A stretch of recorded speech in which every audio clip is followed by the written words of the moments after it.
देवरिया जिले से आपको बताते चले कि प्रगतिशील समाजवादी पार्टी के जिला अध्यक्ष व विधानसभा बरहज से घोषित प्रत्याशी गिरीन्द्र प्रताप यादव ने अपने कैंप कार्यालय पर प्रेस कॉन्फ्रेंस किया है, जिसमें उन्होंने भाजपा सरकार पर चुनाव को देखते हुए तीनों कृषि कानूनों को वापस लेने की बात कही है। श्री यादव ने कहा कि अगर विधानसभा चुनाव नहीं होता तो प्रधानमंत्री नरेंद्र मोदी तीनों कृषि कानून को वापस नहीं करते।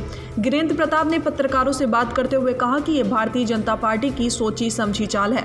इनके बहकावे में देश के किसान नहीं आएंगे। जब तक संसद में तीनों बिल वापस नहीं हो जाते तब तक किसान कहीं भी हटेंगे नहीं। उन्होंने कहा कि किसान ही 2022 विधानसभा चुनाव में ही भारतीय जनता पार्टी को सबक सिखाने का काम करेगी।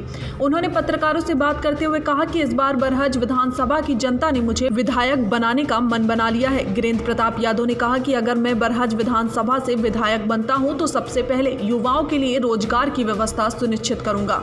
टुडे इंडिया लाइव न्यूज के लिए यूपी हेड सोनू यादव की खास रिपोर्ट। प्रधानमंत्री ने कल किसान बिल को वापस ले लिया है, क्या इसे विपक्ष की जीत आप मानेंगे? ये पूरे भारत देश के किसानों की जीत है और किसान विगत कई महीनों से सड़कों पर जो ये काला कानून था, इस काला कानून के विरोध में सड़क पे किसान आंदोलन कर रहे थे। हम तो सभी सम्मानित किसान भाइयों को बधाई देना चाहेंगे, धन्यवाद देना चाहेंगे कि इस तानाशाही सरकार के रवैये को और प्रधानमंत्री जी जिस तरह से सरकार चला रहे हैं इस देश में, और हर जनमानस एकदम कहने का मतलब यह है कि दुखित है। और जब किसान मजदूर गरीब दुखित होता है तो पूरा देश दुखित होता है, और जब गरीब किसान मजदूर खुशहाल होता है तभी जाके देश का विकास होता है। तो हम तो सर्वप्रथम उन किसानों को श्रद्धांजलि देना चाहेंगे जो इस आंदोलन की धार देने के लिए अपनी कुर्बानी दे दिए और इस आंदोलन को सफल बनाए। हम किसान भाइयों को बहुत बहुत बधाई देना चाहेंगे, धन्यवाद देना चाहेंगे। प्रगतिशील समाजवादी पार्टी के राष्ट्रीय अध्यक्ष शिवपाल सिंह यादव ने काफ़ी जोरदार तरीके से किसानों की आवाज़ उठाई थी। क्या आपको लगता है कि यूपी के चुनाव को देखते हुए सरकार ये दबाव में इस कानून को वापस ली है? देखिए, जो प्रगतिशील समाजवादी पार्टी के हमारे राष्ट्रीय अध्यक्ष जी हैं माननीय शिवपाल सिंह यादव जी, और हम लोगों के नेता आदरणीय श्री मुलायम सिंह यादव जी हमेशा गरीब किसान मजदूर की लड़ाई लड़े हैं। और 12 अक्टूबर से जब हम लोगों का सामाजिक परिवर्तन रथ यात्रा चलाते एक हिस्सा था, इस किसान आंदोलन का एक हिस्सा वो भी था, और पूरे प्रदेश में लगभग आधे प्रदेश में हम लोग सामाजिक परिवर्तन रथ यात्रा लेके चले। और उसी का देन है कि अभी ये पूर्वांचल में हम लोग का सामाजिक परिवर्तन रथ यात्रा चला। उसी का देन है कि जनसमूह देखकर भारतीय जनता पार्टी की सरकार बैकफुट पर आ गई और जो किसान बिल था उसको वापस प्रधानमंत्री जी ने ले लिया। और हमारे माननीय शिवपाल सिंह यादव जी का यह एक घोषणा है कि जब हमारी 22 में सरकार आएगी तो किसान मजदूर छात्र नौजवान सभी का सम्मान होगा। घोषित किया है और आप जनता के बीच काफ़ी लोकप्रिय हैं। क्या आपको लगता है कि कौन ऐसी पार्टी है जो आपके मुकाबले आपसे मुकाबला करेगी? यहाँ मुकाबला तो किसी से नहीं है। यहाँ तो खुद बरहज की जनता चुनाव लड़ रही है।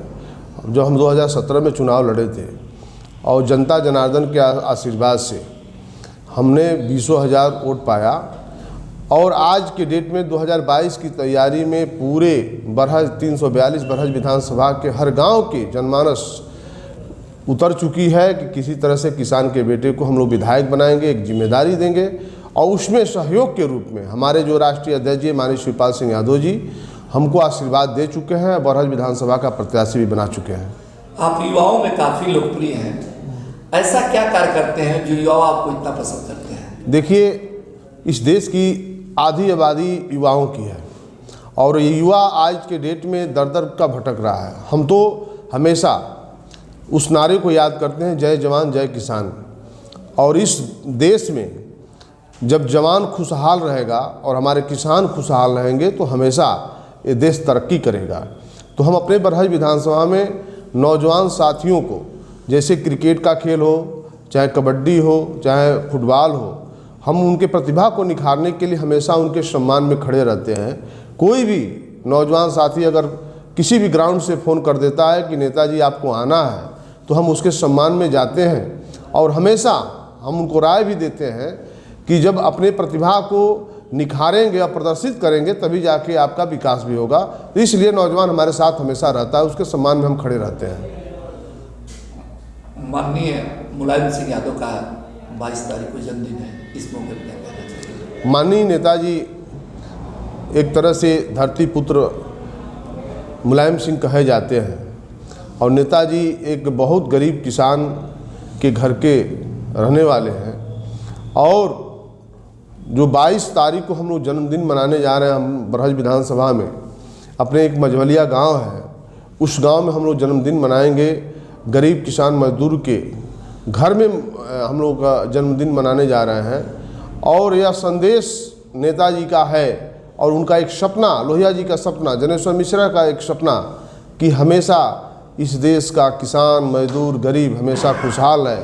सर्व समाज की वो हमेशा वो बात करते हैं और सर्व समाज की हित की बात करते हैं, नौजवान साथियों की बात करते हैं।